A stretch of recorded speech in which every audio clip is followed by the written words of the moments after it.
When Texas originally, I think Texas was the first state of the 26 states, I believe, that basically sued the Obama administration over his executive action on immigration. A lot of his supporters kind of made fun of that and scoffed at it and said basically the courts will stay out of this policy debate. Well, guess what? The courts have not stayed out of it. The judge has taken this very seriously and has said the president has disregarded the law. Can you walk us through this whole backlash and what the judge from South Texas, what his ruling means?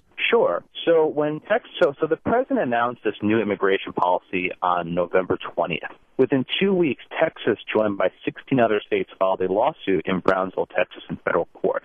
At the time, virtually everyone laughed at this case, saying this is stupid, that states can't sue the government, that the policy represents enforcement discretion. There are all these arguments. But that all changed yesterday because now you have Judge Hanen, who issued a 123-page opinion. That is not short. That's a very thorough and comprehensive analysis of this topic.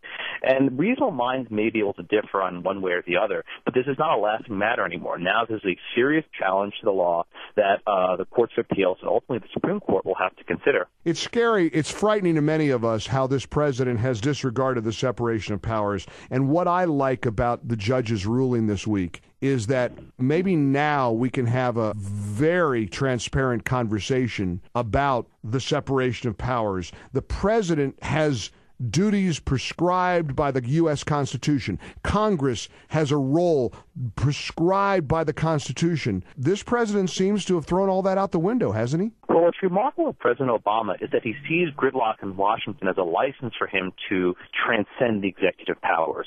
He says, well, Congress won't do what I want to do, so I'll take it into my own hands. I will issue an executive order or issue a policy memorandum that allows me to achieve goals that I want to achieve, and that's fundamentally compatible with how our Constitution is structured. It's, of course, Congress, not the president, who makes the laws, and if Congress chooses not to pass the laws, that means the president can't do so by himself. When the president acts alone, there is no debate. He issued his memorandum, and that was it. And only because Texas filed this lawsuit are we having this conversation. Had Texas not filed this lawsuit, this policy would have gone into effect tomorrow. Right. And thousands. And that'd be it. Right. That would have been it. Make no mistake, people were ready. They were lined up, all set to get their driver's licenses.